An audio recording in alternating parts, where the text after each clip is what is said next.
Buenas tardes a todos. Vamos a continuar nuestro estudio en Jueces, así que abre tu Biblia en Jueces, por favor. Capítulo 8, vamos avanzando ahí en este libro y estamos en la historia de Gedeón. El día de hoy vamos a ver pues el último capítulo de la vida de este hombre. El capítulo 8 habla de eso y vamos a ver qué es lo que sucede. El capítulo 7 vimos cómo pues Dios lo llama y bueno, del capítulo 6, pero ya en el 7 lo llama a la guerra, a la batalla, ¿verdad? Y vemos cómo Dios le da la batalla y le muestra que pues realmente la suficiencia del creyente de nosotros está en Él, no en nosotros. El poder está en Él, no en nosotros, ¿verdad? ¿Cómo lo hace? Disminuyendo su ejército, ¿sí? Hasta 300 hombres que son los que Dios usa para poder vencer pues a este gran ejército de madianitas, ¿ok?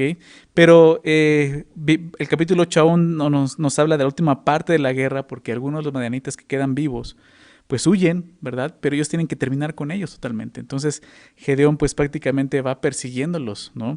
Antes de eso llama a algunos, entre ellos la tribu de Efraín, para que ellos puedan ir y también apoyarse en ellos para atrapar a aquellos que van huyendo. Pero bueno, el capítulo 8 simplemente va a continuar con esto y quisiera leer los primeros versículos, son los 3 versículos para iniciar y después de eso hacemos una oración. Dice el capítulo 8, verso 1. Dice, pero los hombres de Efraín le dijeron, ¿qué es esto que has hecho con nosotros? ¿No llamándonos cuando ibas a la guerra contra Madián? Y le reconvinieron fuertemente, a los cuales él respondió, ¿qué he hecho yo ahora comparado con vosotros? ¿No es el rebusco de Efraín mejor que la vendimia de Abiezer? Dios ha entregado en vuestras manos a Oreb y a Zeb, príncipes de Madián. ¿Y qué he podido yo hacer comparado con vosotros? Entonces el enojo de ellos contra él se aplacó luego que él habló esta palabra. Vamos a hacer una oración, Señor. Te damos muchas gracias por esta tarde que juntos podemos reunirnos, Señor, delante de ti, Señor, y sabemos que tu Espíritu Santo con nosotros es quien nos guía en toda la verdad, Señor, que es tu palabra. Y por eso te pedimos, Señor, que en esta tarde, Señor, seas tú con nosotros, sea tu Espíritu, Señor, en nosotros, Señor, enseñándonos, guiándonos, redarguyendo, Señor, nuestro corazón, por favor, Señor. Que tu verdad sea, Señor, pues revelada, que sea manifestada en este momento, Señor, y que nuestro corazón pueda recibirla, Señor, por favor, Padre. Quita toda distracción que pueda haber en este momento, aún en nuestra mente, Señor. Ayúdanos a estar concentrados y enfocados en lo que tú quieres enseñarnos en este día, Señor, por favor. Te lo pedimos en el nombre de Jesús. Amén. Muy bien, el capítulo comienza con una discusión entre Efraín, ¿no? Obviamente la tribu de Efraín, refiriéndonos a eso, y Gedeón, ¿no? Ellos, dice el verso 1, que los de Efraín le preguntan, ¿no? ¿Qué es esto que has hecho con nosotros? ¿No llamándonos cuando ibas a la guerra contra Madián? Y dice el texto, y le reconvinieron fuertemente. ¿Qué quiere decir esto? Pues estaban molestos prácticamente. Ellos le están acusando a Gedeón, o sea, ¿por qué hiciste esto? ¿Por qué no nos llamaste desde un inicio para ir a la batalla? Entonces, pues ellos estaban enojados con Gedeón por no haberlos llamados en la primera fase, digámoslo así, que ustedes recuerdan, él llamó, si es cierto, no llamó a los de Efraín.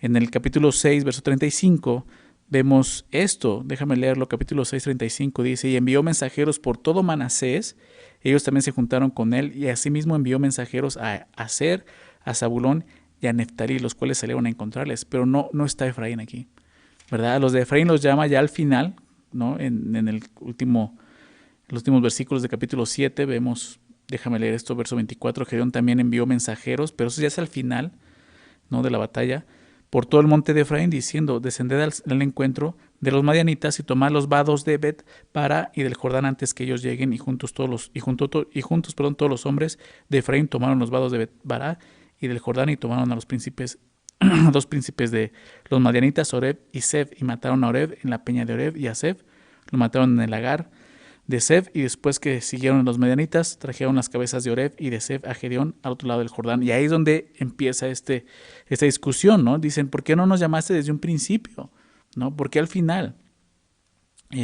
Algunos comentan que la molestia de ellos era porque en un inicio Gedeón buscaba pues quedarse con más botín, ¿no? Ustedes recuerdan en ese tipo de guerras, de batallas, los que vencían se llevaban pues todo el botín, ¿no? Del otro, del que había sido vencido.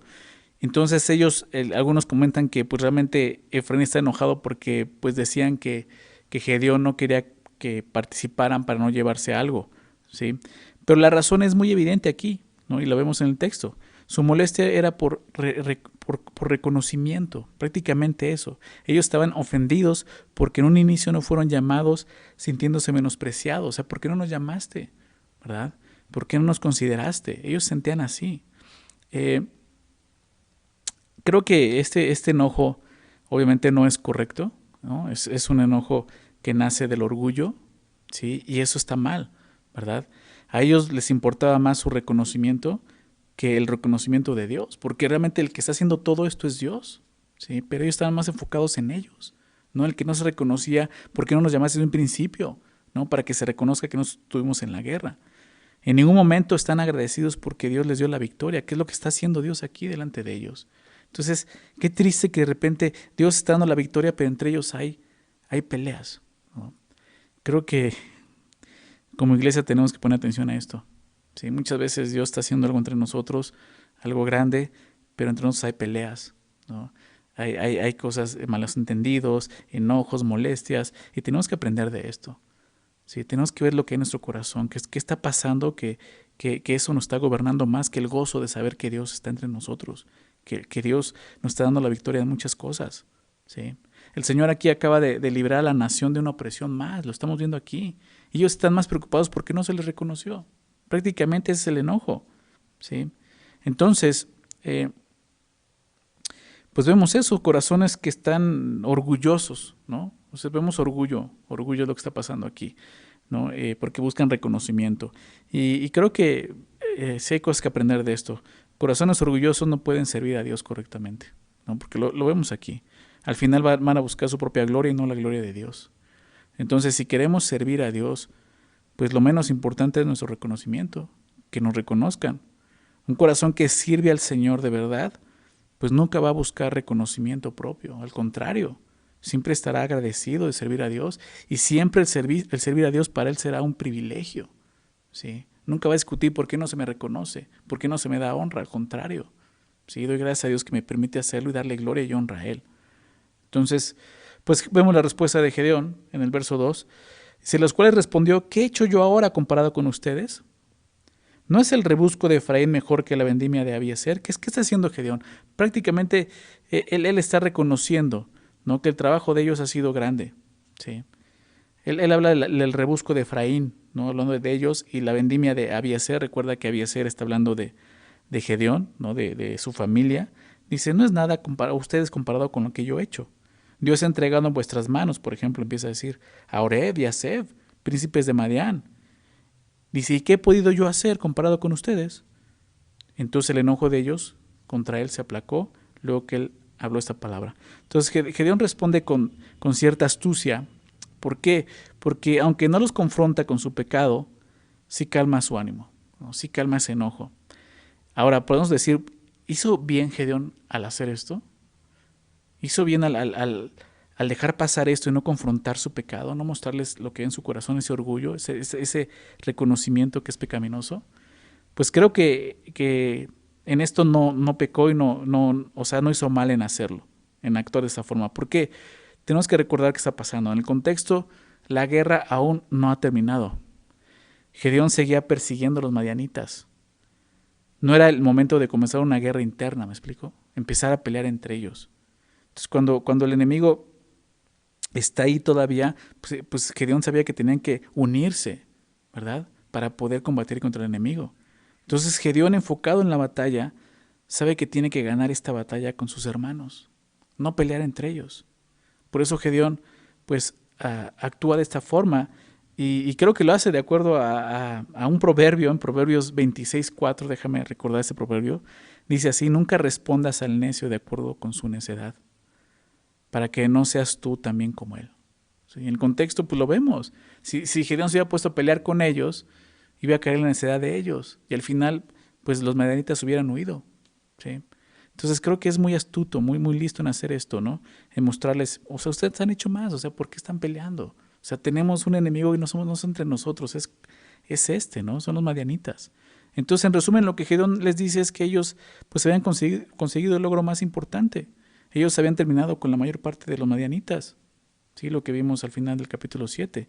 Mientras que pues la obra de Gedeón había sido mínima, ¿no? Simplemente, como lo vimos, fue con los 300, tocó las trompetas, se quedó parado ahí y ahora lo están persiguiendo, ¿sí? Pero vemos cómo entonces la respuesta de Gedeón fue sabia.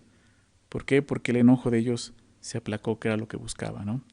Como dice el proverbio, la blanda respuesta quita la ira. Y eso es lo que hace, ¿no? Simplemente busca que ellos puedan estar unidos más que en contra. Entonces vamos a ver qué es lo que sigue. Dice, y vino Gedeón al Jordán, verso 4, y pasó él y los 300 hombres que traía consigo cansados, mas todavía persiguiendo. Entonces vemos cómo Gedeón sigue persiguiéndolos y está cansado. O sea, es una batalla que probablemente duró horas, quizás días. Y dijo a los de Sucot, verso 5, yo os ruego que deis a la gente que me sigue algunos bocados de pan, porque están cansados. Y yo persigo a Seba y a Salmuna, reyes de Madián. Y los príncipes de Sucot respondieron, ¿está ya Seba y Salmuna en tu mano, para que demos pan a tu ejército? Gedeón dijo, cuando Jehová haya entregado en mi mano a Seba y a Salmuna, yo trillaré vuestra carne con espinos y abrojos del desierto. De allí subió a Peniel y les dijo las mismas palabras, y los de Peniel le respondieron como había respondido los de Sucot. Él habló también a los de Peniel diciendo, cuando yo vuelva en paz, derribaré esta torre. Cosas muy interesantes suceden aquí. Para empezar, hace mención de los 300 en el verso 4, ¿no? Que Gedeón ya cruza el Jordán, perdón, vino Gedeón al Jordán y pasó él y los 300 hombres que traía consigo.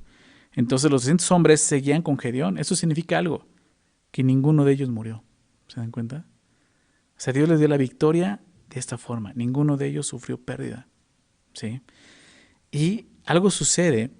Gedeón y sus 300 han estado todo ese tiempo en la batalla hasta este momento, persiguiendo a los madianitas, ¿sí? Y debían de estar, pues obviamente, como vemos, cansados, hambrientos, pero cuando llegan a Sucot y cuando piden precisamente apoyo de los de Sucot, encuentran rechazo, y no solo rechazo, encuentran escarnio, ¿no? Porque más adelante lo vamos a ver cómo realmente le escarnecen, ¿no? Y les dicen esto, ¿no?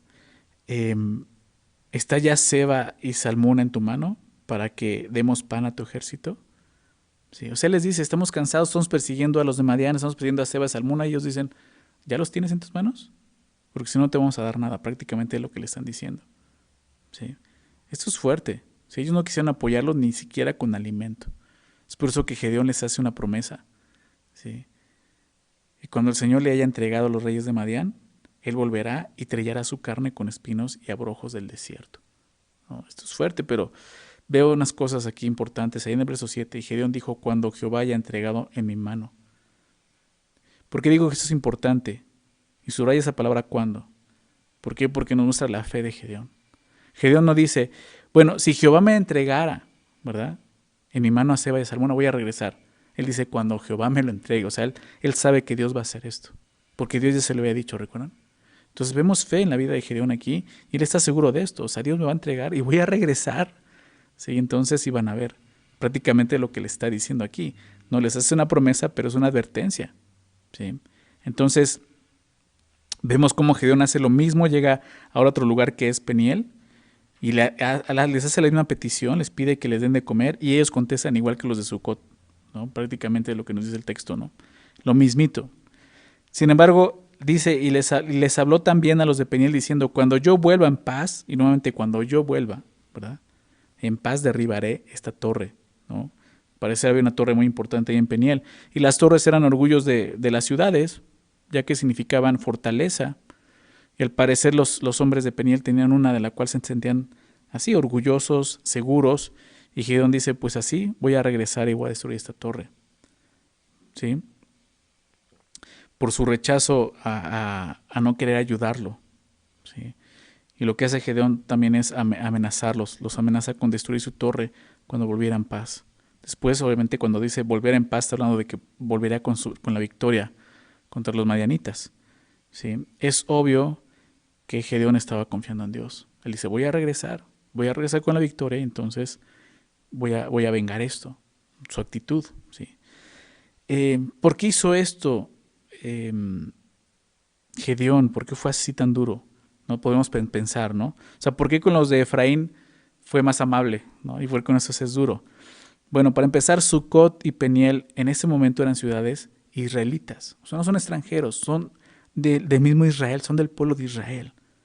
Por ser del mismo pueblo, ellos tenían el compromiso, pues, de ayudar a Gedeón, quien como libertador representaba a Israel, ¿sí? Obviamente representando a Dios. Sin embargo, ellos no quisieron ayudarlos. Ellos estaban dudando no solo de Gedeón, estaban dudando de Dios, quien había llamado a Gedeón, ¿sí?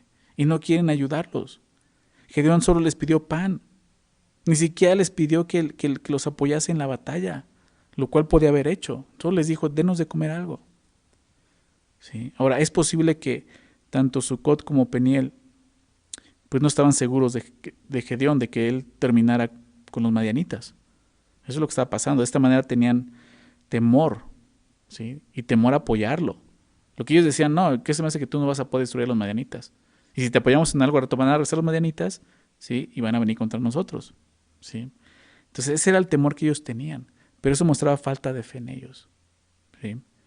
Entonces lo que vemos aquí es que tanto Sucot como Peniel tuvieron la oportunidad de hacer lo correcto, ayudando a Gedeón, pero no lo hicieron.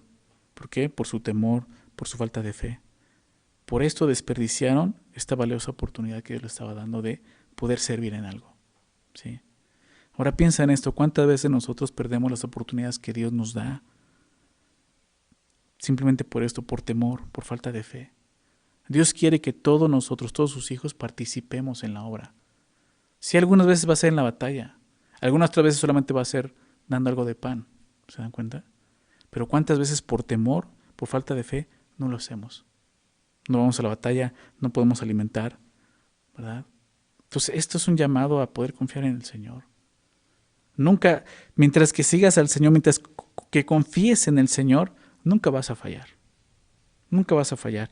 Y eso lo van a aprender cuando Gedeón regrese, porque va a regresar, ahorita lo vamos a ver más adelante. Pero vamos a ver qué sucede. Gedeón sale de ahí y continúa persiguiéndolos. Dice el verso 10. Y Seba y Salmuna estaban en Carcor, y con ellos su ejército como de 15,000 hombres, todos los que habían quedado de todo el ejército de los hijos del oriente, pues habían caído 120,000 hombres que sacaban espada. Subiendo pues Gedeón por el camino de los que habitaban en tiendas al oriente de Nova y de Jobeja, atacó el campamento, porque el ejército no estaba en guardia. Y huyendo Seba y Salmuna, él los siguió, y prendió a los dos reyes de Madián, Seba y Salmuna, y llenó de espanto a todo el ejército. Vemos cómo Gedeón sigue persiguiéndolos, ¿no? Y aquí vemos en el verso 10 cómo pues el ejército de madianitas era de 135,000, ¿recuerdas? Te lo dije la semana pasada. Aquí lo vemos claramente, 135,000 hombres, de los cuales 120,000 habían caído, 120,000. Obviamente, esos 120,000 no fueron derrotados por los 300 hombres, ¿sí? Recuerda que después de eso, cuando salen huyendo, son perseguidos ya por las demás tribus, por Efraín, como vimos al principio. Pero sin duda, esos 300 sí acabaron con algunos que fueron persiguiendo y encontrando, ¿sí? Pero ve, o sea, son 120,000 hombres, quedando solamente 15,000 hombres, como dice el texto. 15,000 hombres seguían ahí. Ahora, los madianitas creyeron estar a salvos. ¿Por qué? Pues porque bajaron la guardia, ¿sí? Dice que al final del verso 11, porque el ejército no estaba en guardia. Ellos han de haber pensado, pues bueno, ya la libramos, ya podemos huir. Entonces bajan la guardia y es ahí donde llega Gedeón, ¿sí? Ellos pensaron estar a salvos y dejaron su campamento sin defensa, y eso provocó, o más bien fue lo que Gedeón aprovechó para atacarlos y terminar con ellos, ¿verdad? Terminar con ellos. Es obvio que esta fue una victoria que solo Dios podía dar, ¿sí? ¿Por qué? Porque aunque el 90% más o menos del ejército de Madián había sido eliminado, o sea, 120,000 de 135,000, seguían siendo como 15,000 hombres. Ahora 15,000 hombres. Y Gedeón seguía con sus 300. O sea, era un ejército muy grande, a pesar de que ya había sido diezmado prácticamente, solo quedaba el diezmo, ¿verdad? Para Gedeón y su ejército eran muchos, ¿sí? Por eso te digo, no hay duda de que el Señor les había dado la victoria, ¿sí? O sea, saca tus cuentas, Prácticamente eran 50 madianitas por un israelita, ¿no? Pero fue Dios quien les dio esta victoria. Dios siempre estuvo con Gedeón, llevándolo, aún persiguiéndolos, ¿verdad? Y enseñándole eso, a caminar por fe. Y es lo que vemos aquí.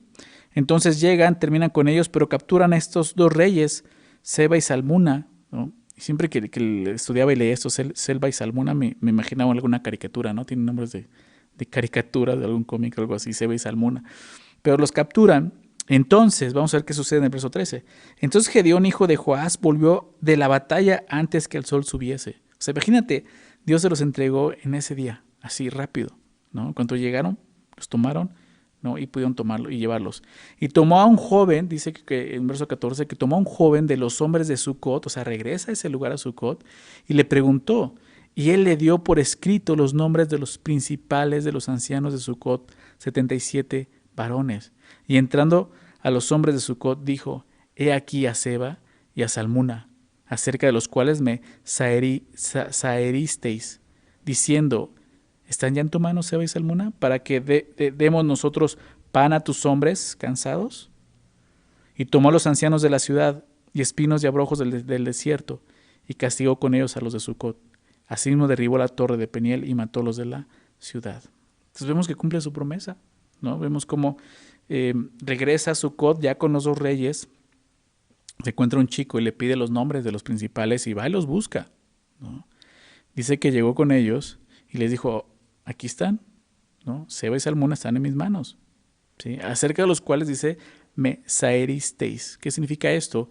Prácticamente es escarneciste, le estás diciendo. Ustedes me escarnecieron con ellos, me humillaron.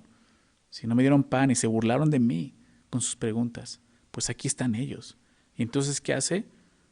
Pues prácticamente cumple su promesa, ¿sí? Dice el verso 15. Verso 16, perdón, tomó lo de los ancianos de la ciudad y espinos y abrojos del desierto, ¿no? ¿A qué se refiere? Pues son plantas del desierto, tú sabes que tienen muchas espinas, y castigó con ellos a los de Sucot. Probablemente ese castigo fue público, no sabemos exactamente en qué consistió, hablaba de trillarlos también, ¿no? Seguramente, pues sí, los mató de esa forma, ¿no? Pero eso fue un castigo público, precisamente porque se había burlado, pues no solo de Gedeón, sino de la batalla de Dios, de lo que Dios iba a hacer, ¿no? Eso es donde algunos preguntan, ¿por qué Gedeón no fue, no, pues como lo fue con Efraín? ¿Por qué no fue más compasivo con ellos como fue con Efraín? Bueno, lo que sucedió con Efraín, lo que te decía, entrar en batalla con ellos iba a perjudicar pues la batalla contra los madianitas, ¿no? Y también aquí, la situación de ellos aquí, pues es que ellos no estaban altercando exactamente contra Gedeón, sino contra la obra de Dios. Entonces Gedeón sí ve esto necesario, ¿no? Tener que ir y mostrarles una lección acerca de esto, ¿no? Entonces sucede eso, y también con los de Peniel, así mismo derribó la torre de Peniel y mató a los de la ciudad, ¿no? Creo que lo que también buscaba Gedeón es que el pueblo pudiera pues tener más fe en el Señor, ¿no? Mostrar que era Dios quien estaba haciendo esto. Vamos a continuar verso 18. Y luego dijo a Seba y a Salmuna, ¿qué aspecto tenían aquellos hombres que mataste en Tabor? Y ellos respondieron, como tú, así eran ellos, cada uno parecía hijo de rey. Y él dijo, mis hermanos eran hijos de mi madre. Vive Jehová que si les hubieseis conservado la vida, yo nos mataría. Y dijo a Jeter su primogénito, levántate y mátalos. Pero el joven no desenvainó su espada, porque tenía temor, pues era aún muchacho. Entonces dijeron Seba y Salmuna, levántate tú y mátanos, porque como es el varón, tal es su valentía. Y Gedeón se levantó y mató a Seba y a Salmuna, y tomó los adornos de las lunetas que sus camellos traían al cuello. Eso es lo que sucede ya con estos reyes. Después de pasar por Sucot y Peniel, pues termina con ellos. Pero habla de algo que sucedió que pues sí, no existe algún registro bíblico sobre esta matanza de esos reyes en Tabor, pero sí, simplemente lo cuestiona aquí Gedeón, les pregunta, ¿no? ¿Qué aspecto tenían aquellos hombres que mataron ustedes en Tabor, ¿no? No se sabe si fue antes o después de la huida de los madianitas, pero lo que sí nos dice el texto es que eran, pues sí eran parientes de de Gedeón, porque lo reconoce, ¿no? Ellos mismos les dicen, eran así como tú, parece hijo de rey. El hijo eran mis hermanos, hijos de mi madre. Entonces, él les dice, si ustedes no los hubieran matado, yo los hubiera dejado con vida. Estos dos reyes sin piedad habían asesinado a los hermanos de Gedeón. Este es el sentido de lo que está diciendo aquí. Esto provocó que Gedeón hiciera lo mismo con ellos. Va a matarlos. Y Gedeón quería pues darle ese honor a su hijo, ¿no? Nos menciona en el verso 20, dijo a su hijo Jeter, su primogénito, levántate y mátalos, ¿no? Y para él era darle ese honor a su hijo, que destruyera y asignara a estos hombres que habían pues también asesinado a sus familiares. Pero ¿qué sucede? Su hijo, aún con temor por ser, dice el texto, pues menor, por ser chico, pues no lo hace, ¿no? Le da miedo y no lo hace. Entonces esto lleva a los dos reyes a pedirle a Gedeón que lo hiciera, ¿sí? De alguna manera para ellos era menos humillante esto, ¿no? Hubiera sido más humillante que ellos fueran asesinados por un chico, ¿no? Por alguien joven, que por un guerrero como ya lo era Gedeón en este momento. Entonces, pues ellos le dicen, pues tú asesínanos, ¿no? Tú mátanos prácticamente, le están diciendo, ¿no? En estos dos reyes, lo que vemos aquí es algo muy claro, no hay arrepentimiento, no hay remordimiento por todo lo que han hecho. ¿Sí? Al contrario, hay mucho orgullo, al grado de decirle a Gedeón, tú mátanos, ¿no? Aún siendo así, pues aprisionados por Gedeón, ellos eran orgullosos, ¿sí?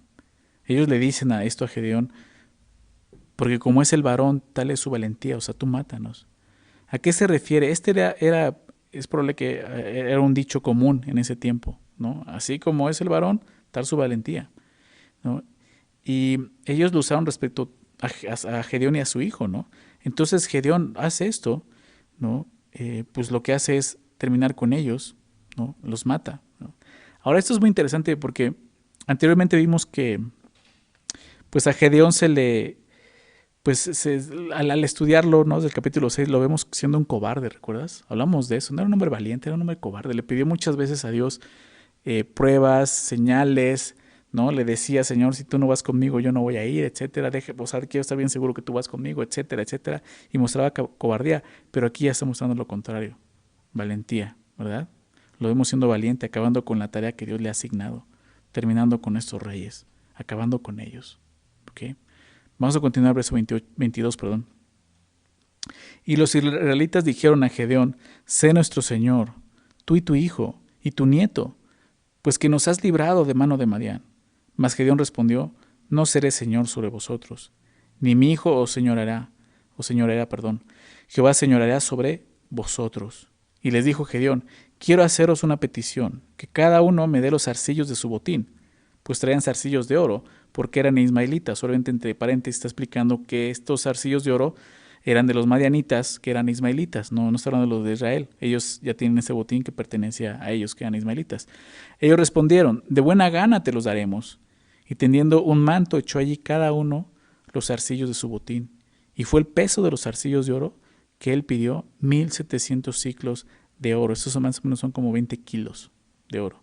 Sin las planchas y joyeles y vestidos de púrpura que traían los reyes de Madián, y sin los collares que traían sus camellos al cuello.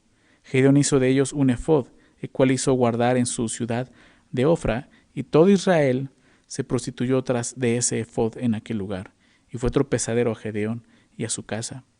Así fue subyugado Madián delante de los hijos de Israel, y nunca más volvió a levantar cabeza. Y reposó la tierra 40 años en los días de Gedeón. Esta última parte es muy interesante y prácticamente termina la batalla, pero nos va a resumir un poco qué sucede después de esto con Gedeón, ¿no? Y creo que es donde vamos a encontrar la mayor enseñanza para nosotros el día de hoy. Dice entonces en el verso 22 que los israelitas le hacen una petición, le piden a Gedeón que sea su señor. ¿Qué significa esto? Pues que sea su rey prácticamente, esté tú nuestro rey, gobiérnanos. ¿Recuerdas? Hasta este momento no hay reyes en Israel, no ha habido rey. ¿Por qué? Porque Dios quiere ser su rey. Dios quiere gobernarlos, ¿sí? Su nombre, Israel, tiene ese significado, gobernado por Dios, ¿no? Pero ellos todo el tiempo muestran eso, que no quieren este gobierno. Lo primero que hicieron, ¿qué fue? dejar a un lado la ley de Dios, ¿sí? Que era la manera en que Dios les iba a gobernar y a guiarlos como una nación santa, ¿verdad? Pero aquí es muy claro todo pues sí, el contraste que hay entre el Pentateuco, el libro de Josué, y el libro de Jueces. Un contraste total. En Jueces ya no vemos la ley para nada. Ya no se habla de nada de la ley de Dios, ¿sí? Solamente vemos las consecuencias de eso. Dejar a un lado la ley de Dios, ¿sí? Por esto, porque en el corazón de Israel, y nos recuerda el corazón de todos nosotros, ¿verdad? Por naturaleza, no quiere ser gobernado. Quiere gobernarse él solo, ¿sí? Pero lo que vemos aquí es que cuando nosotros tomamos ese lugar y queremos nuestro propio gobierno, obviamente ser nosotros los reyes, claro, ellos están pidiendo un rey, pero básicamente es de acuerdo a su conveniencia, ¿sí? Cuando pasa eso, pues la consecuencia es lo que estamos viendo aquí, ¿verdad? Un pueblo desorientado, un pueblo en esclavitud, ¿sí? Y eso sucede cuando nosotros hacemos un lado a Dios de nuestras vidas. Entonces Israel empieza a manifestar más esto. Nosotros queremos un rey. Sé tú nuestro rey, ¿verdad? Por eso hace mención de su hijo, de su nieto, o sea, como una dinastía, ¿sí? Sé tú nuestro Señor, tu hijo, tu nieto, ¿verdad? Pero Gedeón, ¿qué hace? Hace algo de admirar, que es rechazar, ¿sí? Mas Gedeón respondió, verso 23, no seré señor sobre vosotros, ni mi hijo os señorará, Jehová señorará sobre ustedes, ¿no? Hasta este punto Gedeón entendía las cosas. Él rechaza su petición diciendo que lo único que debía de reinar sobre ellos era Dios, ¿sí? Déjame hacer una pausa aquí y quiero que me acompañes al libro de Deuteronomio. Vimos esto en Deuteronomio capítulo 17, algo que mencionaba acerca del rey, cómo tenían que ser los reyes, ¿sí? Porque ya que están pidiendo rey, pues tenemos que ir a la ley a entender cuál era la voluntad de Dios en cuanto a esto. Lo vimos en Deuteronomio, si no nos acompañaste, déjame leerlo. Capítulo 17, versículo 14. Dice, cuando hayas entrado en la tierra que Jehová tu Dios te da, aquí Israel todavía está del otro lado del Jordán, no ha entrado a la tierra prometida, ¿verdad? No la ha tomado, siglos atrás de donde estamos ahorita. Cuando hayas entrado a la tierra prometida, a la tierra que Jehová tu Dios te da, y tomes posesión de ella y la habites, fíjate, qué es lo que ya está pasando, ¿no? Ya habites ahí y digas, ¿no? Vea lo que va a decir, pondré un rey sobre mí, como todas las naciones que están en mis alrededores. Esto no quiere decir que Dios, que digas, pues mira, Dios quería que tuviera un rey. No. Lo que está pasando aquí es que Dios le está diciendo, esto es lo que ustedes van a querer. Pero realmente eso no era lo que Dios quería desde un principio. Por eso, cuando ustedes digan, pondré un rey sobre mí como todas las naciones que están en mis alrededores, ciertamente, entonces Dios dice esto, ciertamente pondrás por rey sobre ti al que Jehová tu Dios escogiere. No es el que ustedes escojan. Yo lo voy a escoger. ¿Se dan cuenta? Aún a pesar de eso, Dios reconociendo, ¿no?, que Israel iba a hacer un lado a Dios como Señor, como Rey, Dios dice, bueno, pero yo voy a poner al rey, no ustedes. Lo primero, digo, Gedeón probablemente no sabía de esto, pero es lo que está haciendo, yo no. No se trata de eso, yo no voy a tomar ese lugar. Entonces dice, yo lo voy a poner, ciertamente pondrás por rey sobre ti al que Jehová tu Dios escogiere. De entre tus hermanos pondrás al rey sobre ti, no pondrás poner sobre ti a hombre extranjero que no sea tu hermano, ¿sí? Y empieza a hablar acerca de cómo va a ser el rey. Voy a leerlo porque eso tiene que ver un poquito en lo que vamos a ver al final con la vida de Gedeón. Fíjate lo que dice el verso 16. Pero él no aumentará para sí caballos, ni hará volver al pueblo a Egipto con el fin de aumentar caballos, porque Jehová os ha dicho, no volváis nunca por este camino. Ni tomará para sí muchas mujeres, para que su corazón no se desvíe, ni plata ni oro, amontonará para sí en abundancia. O sea, el rey tiene que cuidarse de estas cosas, lo que está diciendo. El rey tiene que cuidarse de esto, de acumular tanto bienes, mujeres, dice ahí, ¿verdad? Que no regresen a Egipto, que no regresen a la esclavitud, a la idolatría, que los guarde de ese camino, ¿sí? Es lo que le está diciendo. Ve lo que dice a continuación, versículo 18. Y cuando se siente sobre el trono de su reino, entonces escribirá para sí en un libro una copia de esta ley, del original que está al cuidado de los sacerdotes levitas.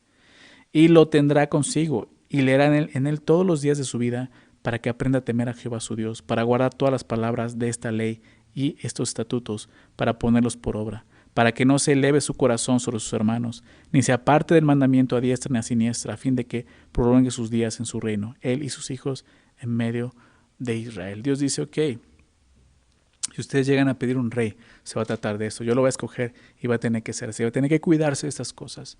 Y una de las cosas más importantes que tenía que hacer un rey, que obviamente no lo hicieron, fue esto, hacer una copia. Cada rey tenía que hacer una copia de la ley. ¿Para qué? Para que la aprendiera, para que la conociera, para que viviera en eso, para que se guardara, para que cuidara su corazón de no apartarse del mandamiento, de no apartarse de Dios. Obviamente esto Israel ni siquiera lo había considerado, simplemente querían un rey. Pero de esto se trataba, ¿sí? Déjame ir ahora más adelante al 1 Samuel, 1 Samuel capítulo 8, es donde ocurre esto precisamente, donde Israel ya le pide a Samuel, que es entonces el profeta, y es el que está como juez, digámoslo así, en Israel, le piden un rey, danos un rey. Fíjate lo que dice, ¿no? Dice el verso 4, 1 Samuel 8:4 dice, entonces todos los ancianos de Israel se juntaron y vinieron a Ramá para ver a Samuel y le dijeron, he aquí tú has envejecido y tus hijos no andan en tus caminos. Por tanto, constitúyenos ahora un rey que nos juzgue, como tienen todas las naciones. ¿Se dan cuenta de lo que Dios les había dicho? Como tienen todas las naciones. Pero no agradó a Samuel esta palabra que dijeron, danos un rey que nos juzgue. Y Samuel oró a Jehová. ¿Por qué no le agradó? Ahorita vamos a ver. Verso 7. Y dijo Jehová a Samuel, oye la voz del pueblo en todo lo que te digan, porque no te han desechado a ti, sino a mí me han desechado para que no reine sobre ellos. ¿Te das cuenta por qué es sagrado esto, Samuel? Porque sabía que Israel realmente está diciendo, no queremos que Dios nos gobierne. Queremos ser igual que los demás pueblos. ¿Sí? Y Dios le dice, no te preocupes, no están rechazando a ti, me están rechazando a mí. Entonces le dice, escúchalos, conforme a todas las obras que han hecho desde el día en que los saqué de Egipto hasta hoy, dejándome a mí, sirviendo a dioses ajenos, así hacen también contigo. Ahora pues, oye su voz, mas protesta solemnemente contra ellos, y muéstrales cómo les atrae el rey que reinará sobre ellos. Obviamente, considerando que ellos no iban a seguir pues la exhortación que Dios les dio en Deuteronomio, ¿verdad? Estos reyes, al no cumplir lo que Dios les había pedido en cuanto a la ley en Deuteronomio 17, como vimos, iban a terminar abusando de la nación. ¿Sí? No, ya no lo voy a leer, pero el contexto lo dice más adelante, si lo quieres leer ya en casa, pues lo que iban a hacer con Israel. ¿Sí?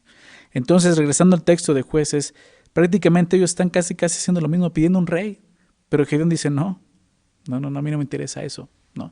Y te decía, podemos ver la respuesta de Gedeón aquí admirable, diciendo, no, ¿por qué? El Señor va a señorear sobre ustedes. ¿Sí? No sabemos exactamente cuál era la intención de Gedeón. Podemos pensar que sí, simplemente fue decir, no, Dios es el que va a gobernarlos, ¿no? De eso se trata, ¿no? Porque Gedeón estaba conociendo a Dios. Pero ¿por qué te digo esto? Porque al final, pues Gedeón no mostró eso. Su vida fue totalmente diferente a esto. ¿Sí? Pero bueno, lo que vemos aquí es esto, que Dios siempre quiso gobernar a su pueblo. Pero Israel no quiso. Israel no quiso. Y como te decía hace un rato, creo que eso es lo que está siempre en nuestros corazones, aún nosotros como creyentes. Siempre batallamos con eso. No queremos que nadie más nos gobierne. Queremos gobernarnos nosotros mismos. ¿Sí? Pero la única manera en que vamos a poder funcionar nosotros correctamente es dejando que Dios gobierne nuestras vidas. ¿Sí? Es permitiendo que Él, con su palabra, su Espíritu Santo ahora en nosotros, guíe nuestro rumbo, nuestro caminar diario. ¿Sí? Ahora, hasta aquí la vida de Gedeón ha ido en ascenso, ¿te das cuenta?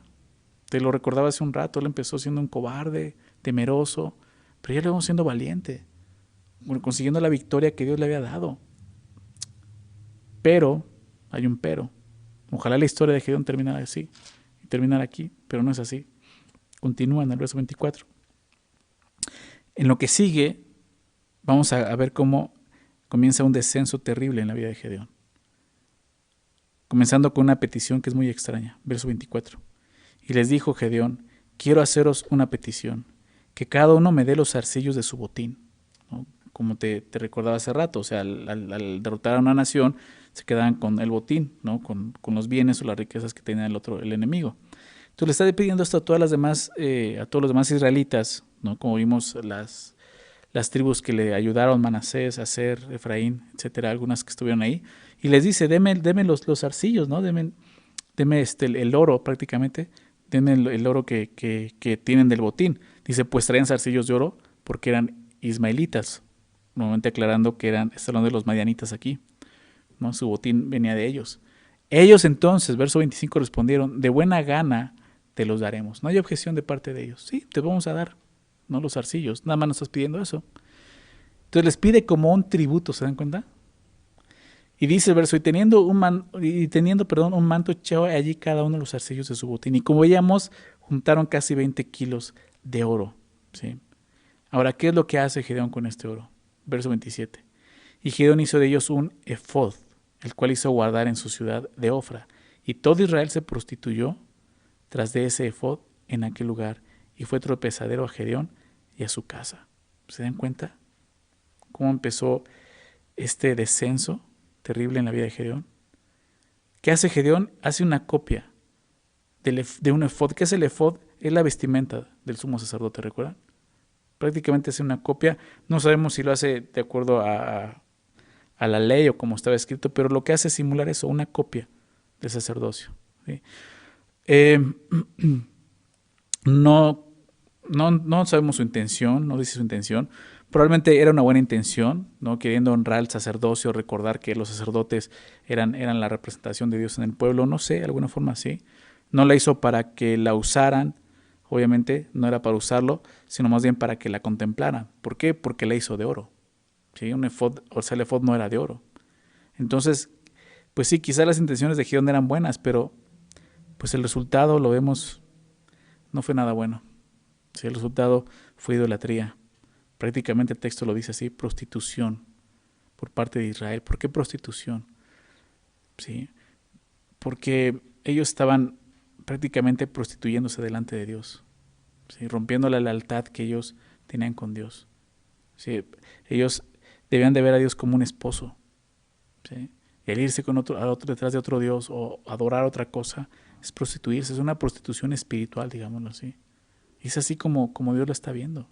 Si piensa en eso, cada vez que tú y yo estamos honrando otras cosas, ya te he hablado de esto, un ídolo es algo que imponemos o ponemos entre Dios y nosotros, ¿no? O sea, en primer lugar tiene que estar Dios, y todo lo que esté en primer lugar antes que Dios, pues eso es un ídolo.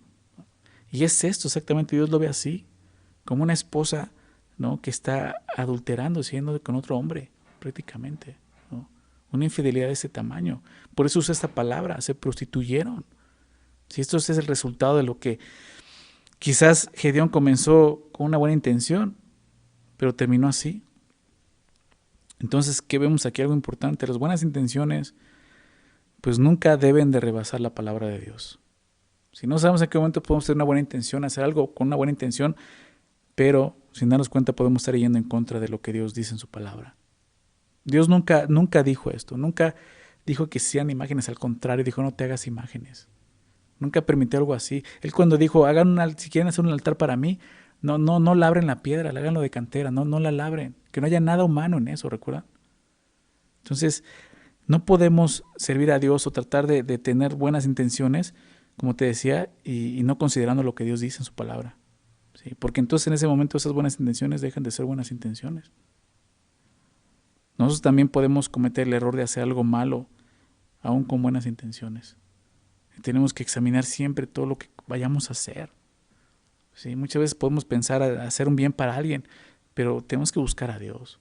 Tenemos que orar, tenemos que preguntarle a Dios si eso es lo correcto, si eso es lo que le agrada a Él, antes que agrada al hombre. ¿Sí?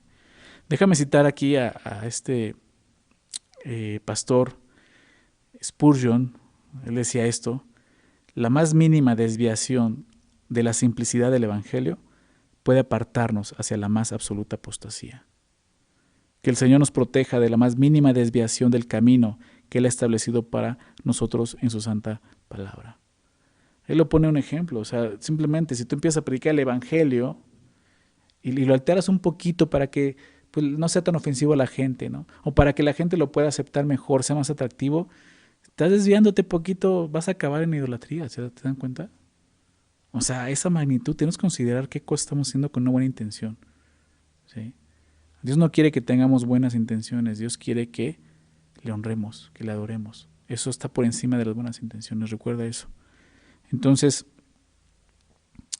vemos el verso 28, también es muy interesante lo que dice, ¿no? Así fue subyugado Madián delante de los hijos de Israel, y nunca más volvió a levantar cabeza, y reposó la tierra 40 años en los días de Gedeón. Prácticamente el verso 28 termina hablando de lo que pasó con Madián, y aunque Israel halló reposo de los madianitas, dice el verso, y reposó la tierra 40 años en los días de Gedeón, que por cierto es la última mención de esto, de que Israel o la tierra reposó. Ya no vuelve a haber paz en el libro de Jueces. Pero a pesar de que Israel haya ese reposo de los madianitas, lo que vemos aquí es que no reposó de la idolatría. Que como hemos visto en otras ocasiones, era la raíz de su opresión. Si realmente ellos estaban viviendo aflicción, ¿no?, por la opresión de estos pueblos, por su pecado, que era hacer un lado a Dios, seguir otros dioses. Ni Gedeón ni el pueblo entendieron que la idolatría era lo que los tenía subyugados. Antes de ir a la guerra, el Señor le dijo a Gedeón, ¿ustedes recuerdan?, que destruyera los ídolos de su padre. Esto lo vimos en el capítulo 6, verso 25. Antes de ir, el primer llamado fue recuérdalo. Déjame leerlo. Capítulo 6, verso 25. Aconteció que la misma noche le dijo Jehová, toma un toro del hato de tu padre, el segundo toro de 7 años, y derriba el altar de Baal que tu padre tiene, y corta también la imagen de acera que está junto a él. ¿Recuerdan? Fue lo primero que le dijo, pero no lo entendió. Yo le estaba mostrando que ese era el mayor problema de Israel. No era Madián, era la idolatría. Pero ahora aquí lo vemos levantando un ídolo más en Israel, un efod de oro. Qué triste, ¿no? Sí, terminaron con el pueblo físico, digámoslo así, Madián, pero el espiritual, su enemigo seguía ahí. Sí, ahora están adorando un efod de oro. Sí. De nada sirve limpiarlo de afuera si lo de dentro sigue estando podrido. Jesús juzgó así a los fariseos hipócritas, ¿recuerdas? En su tiempo. Son como sepulcros blanqueados, ¿no? O sea, por dentro están bien blancos, bonitos, limpios, pero por dentro sigue habiendo muerte. Están podridos, ¿verdad? Y Dios quiere empezar esa obra en nosotros desde adentro. Dios siempre trabaja desde lo interior hacia lo exterior, recuerda eso. Nunca es al revés, de afuera hacia adentro. No se puede, tiene que empezar en el corazón. ¿Qué está pasando en nuestro corazón? Podemos cambiar hábitos de conducta, pero lo primero que Dios quiere cambiar es nuestro corazón, porque ahí está el problema. Jesús siempre hizo énfasis en eso, en el corazón. Ahí está el problema del hombre. Gedeón e Israel estaban lejos de entender esto en ese momento. Es por eso que regresaron a la idolatría de esta manera. Bien, vamos a ver la parte final, todavía no termina. Verso 29.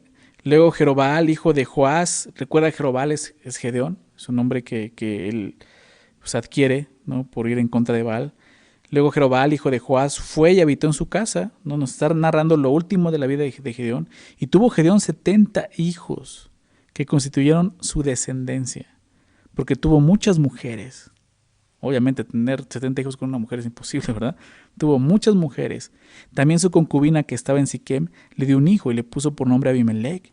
Y murió Gedeón, hijo de Joás, en buena vejez, y fue sepultado en el sepulcro de su padre Joás, en Ofra de los Abieseritas.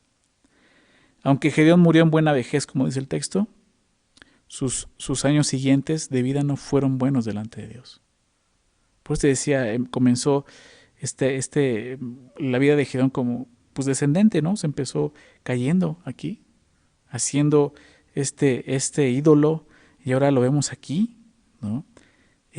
Después de hacer el efod de oro, el cual llevó a los israelitas, como vimos, a prostituirse delante de Dios, Gedeón tuvo 70 hijos con muchas mujeres, algo que estaba fuera del orden de Dios, de acuerdo aún a su ley. Gedeón tenía lo que se conoce como un harén, ¿sí?, lo cual mostraba su pecado sexual, y no solo su pecado sexual, mostraba algo más: orgullo, ¿sí? Porque un harén era una muestra de poder. Un harén era decir, miren, yo puedo tener todas estas familias, todas estas mujeres, todos estos hijos, puedo mantenerlos, tengo el poder para hacerlo, ¿se dan cuenta? Entonces, vemos a Gedeón muy diferente. Si ya no es ese Gedeón temeroso, cobarde, ¿no? Pero ya no es ese hombre valiente luchando con Dios, sino ya es un hombre orgulloso. Perdió el camino, perdió el sentido de su vida. Una de las concubinas menciona ahí que vivía en Siquem, tuvo un hijo, el cual llamó Abimelech, que significa, es muy interesante. Y la siguiente semana, capítulo 9, va a hablar de este Abimelech, que es el que sigue, pero fue un hombre pues malo, ¿no? Pero bueno, vamos a hablar de la siguiente semana. Pero es muy interesante este nombre Abimelech, que es un nombre que ya ha aparecido en la Biblia, ¿recuerdas? Con Abraham, con Isaac se menciona cuando ellos van con Abimelech, porque pues era un nombre común, quizás está un título, pero él le pone así a su hijo, Abimelech. ¿Qué significa Abimelech? Significa padre de un rey o mi padre es rey, ¿sí? Es interesante, ¿por qué? Porque Gedeón rechaza la petición del pueblo de Israel de ser su rey, ¿recuerdas? Pero sí vivió y se consideró como un rey. O sea, él dijo, no, a mí no me traten, yo no quiero ser rey, pero sí quiero que me traten como rey. Porque así lo vemos, ¿no? ¿Recuerdas lo que leíamos en la ley en Deuteronomio 17? Lo que te decía de cómo tenía que ser el rey. Todo lo contrario lo está haciendo Gedeón. Está llevando a Israel a la idolatría, está teniendo mujeres, ¿se dan cuenta de esto? Todo lo contrario, ¿sí? Tiene muchos hijos, es orgulloso, nunca lo vemos buscando a Dios nuevamente. O sea, así es como está terminando su vida este hombre Gedeón, ¿sí? Me recuerda mucho la exhortación del apóstol Pablo en Gálatas 3, versículo 3. Les dice Pablo a los Gálatas, ¿tan necios sois? ¿Recuerdas? Fuerte, pero les dice, o sea, ¿tan necios han sido? Habiendo comenzado por el Espíritu, ahora vais a acabar por la carne. ¿Sí? Desviándonos. Y podemos caer nosotros en eso. Podemos comenzar una relación con Dios, nuestro primer amor, amando a Dios con todo nuestro corazón, con todas nuestras fuerzas, pero si empezamos a desviarnos tantito, ¿se dan cuenta? Vamos a acabar lejos. Comenzando en el Espíritu, terminando en la carne. Permítame citar aquí al pastor Gusick. David Gusick decía esto en este pasaje. Decía, Gedeón fue notablemente obediente y lleno de fe en el momento extremo de la batalla. Pero la rutina de la vida diaria pareció ser una prueba aún mayor para su carácter. A veces en los momentos de más aflicción ahí estamos, agarrados del Señor, pero nos descuidamos cuando las cosas ya están más tranquilas, ¿se dan cuenta? Como dice en la rutina diaria, nos perdemos del Señor, de lo importante que es para nosotros no solo en la batalla, todos los días estar ahí en su palabra, en comunión con Él, escuchando su voz, orando. Me recuerda mucho la exhortación también del apóstol Pablo a los Efesios, y te voy a pedir que me acompañes ahí, Efesios capítulo 6, fíjate lo que dice, y creo que esto es exactamente lo que pasa con Gedeón, ¿no? Y podemos resumir su vida aquí en esta exhortación de Pablo. Efesios 6, verso 10, fíjate lo que dice ahí. Dice el verso 10 de Efesios 6. Por lo demás, hermanos míos, fortaleceos en el Señor y en el poder de su fuerza. Pues sí, lo que tenemos que hacer. Gedeón comenzó así, fortaleciéndose en el Señor, en el poder de su fuerza, vestidos de toda la armadura de Dios, para que podáis estar firmes contra las acechanzas del diablo. Y tú y yo sabemos esto, necesitamos que vestirnos de esto, de esta armadura, ¿verdad? Dice, ¿por qué? Porque no tenemos lucha contra sangre y carne, sino contra principados, contra potestades, contra los gobernadores de las tinieblas de este siglo, contra huestes espirituales de maldad en las regiones celestes. Y al ver nuestro enemigo que tenemos enfrente, como hemos visto, no es un enemigo físico, sino este enemigo espiritual, Satanás y todos sus demonios, ¿no? Operando, y obviamente el pecado en nosotros y nuestra carne. Al considerar esto, tenemos que fortalecernos en el Señor, ¿verdad? Cuando estamos pasando aflicción y pruebas, nos cuesta trabajo, pero podemos ver que Dios nos da la victoria en ese momento. Pero fíjate lo que dice, el verso 13 es importante aquí. Por tanto, tomad toda la armadura de Dios, para que podáis resistir en el día malo, y habiendo acabado todo, váyanse a descansar. No dice así, ¿verdad? Estar firmes, ¿se dan cuenta? Y ahí es donde muchas veces perdemos. Después de que Dios nos ha dado la victoria en algún pecado, ¿sí? Bajamos la guardia. Y a veces ese mismo pecado, otro pecado llega y nos cautiva, ¿sí? Nos esclaviza nuevamente. Tenemos que aprender de esto. Eso fue lo que pasó con Gedeón. Estuvo firme en la batalla, confió en Dios, venció. Pero habiendo terminado todo, bajó la guardia. No estuvo firme. Y vemos su vida cómo va en declive. Espiritualmente, terminan sus días mal delante de Dios. Dios le da vida, gracias a Dios, pero termina muy mal, ¿sí? Mucho pecado en su vida, en su familia, y eso va a traer consecuencias, como vamos a ver la siguiente semana. Tú y yo tenemos que aprender de esto. No debemos pues sí, como dice 1 Corintios 10:12, el que piensa estar firme, mire que no caiga. No tenemos que estar confiando en nosotros. Tenemos que tener cuidado con esa autoconfianza, de pensar de, no, yo ya puedo, ya vencí uno, yo puedo con el otro. Necesitamos todo el tiempo estar dependiendo del Señor. Eso es lo que nos recuerda y nos enseña la vida de Gedeón. Vamos a terminar con el último pasaje, verso 33. Esto ya es el pasaje final. Jueces 8:33. Pero aconteció que cuando murió Gedeón, los hijos de Israel volvieron a prostituirse yendo tras los Baales, y escogieron por Dios a Baal Berit, y no se acordaron los hijos de Israel de Jehová su Dios, que los había librado de todos sus enemigos en derredor, ni se mostraron agradecidos con la casa de Jerobaal, el cual es Gedeón, conforme a todo el bien que él había hecho en Israel.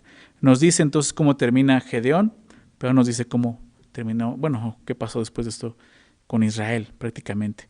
Estos últimos versículos nos dan el contexto para entrar al siguiente capítulo, pero nos dice pues la mala situación de Israel después de la muerte de Gedeón. ¿Sí? Y esto fue digamos lo triste, esto fue el legado de Gedeón. Si no hubiera dejado un buen legado, no un buen ejemplo, pues eso fue lo que pasó. Israel volvió a prostituirse. No está hablando de la prostitución que vimos con el efod, es otra prostitución. ¿Se dan cuenta? ¿Cómo? ¿Qué prostitución es?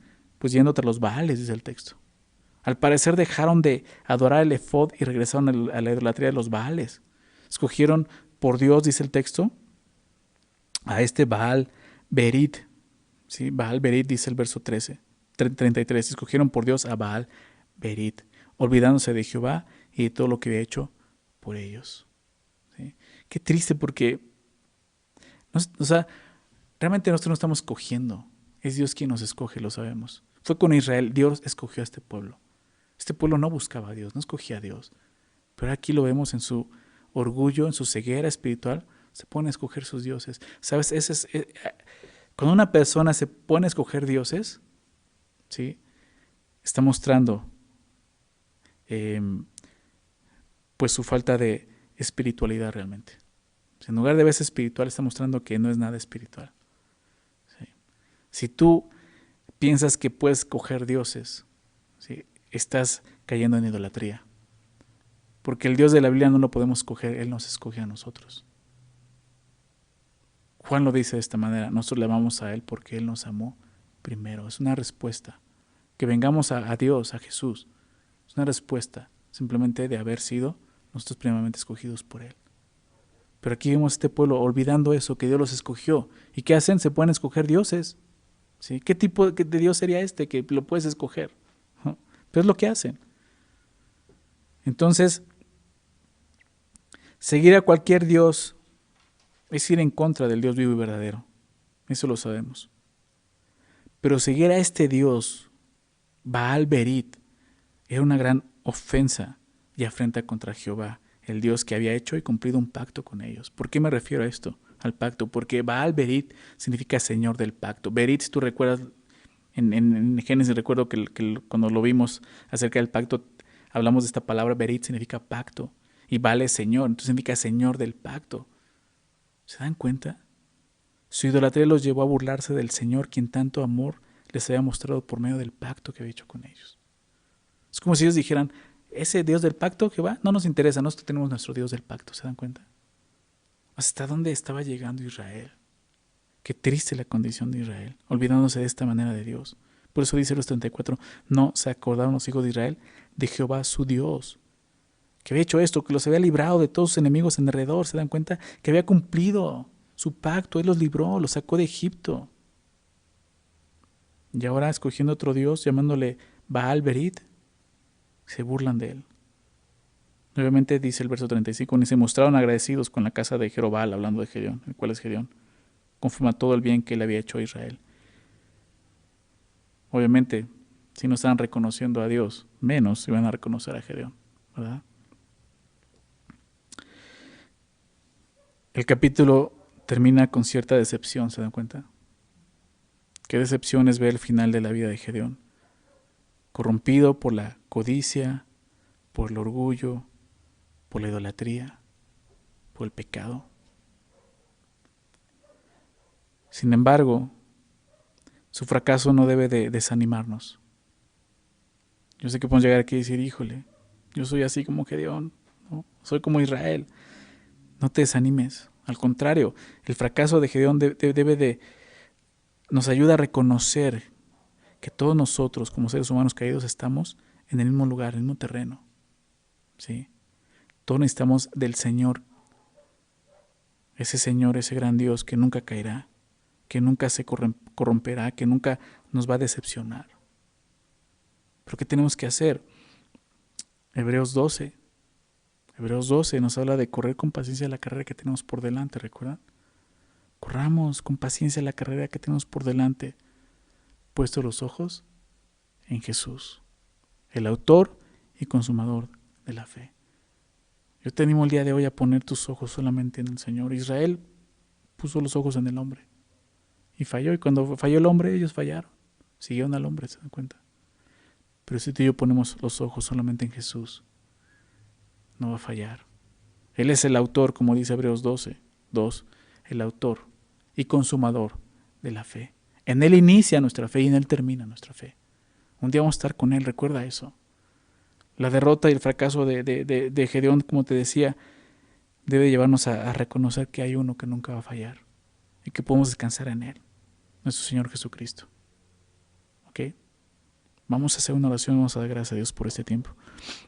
Padre, te damos gracias nuevamente por tu palabra. Gracias, Señor, por permitirnos avanzar en el estudio de este libro de Jueces, un libro, como lo veíamos de un principio, un tanto oscuro, Señor, triste. Y hoy terminamos un capítulo triste, Señor, viendo un hombre que fue obediente, que caminó contigo, Señor, que batalló, estuvo en tus batallas, Señor, venció, Señor, se levantó como un hombre valiente, pero al final, Señor, terminó derrotado por su pecado, Señor, por su orgullo. Se apartó de ti, Señor.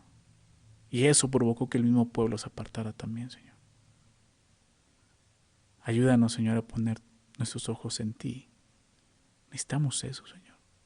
Poner nuestros ojos en ti. Saber que tú no fallas, Señor. Que tú nos vas a guiar siempre, a cada uno de nosotros, Señor. Te has puesto líderes humanos delante de nosotros que nos ayudan, Señor.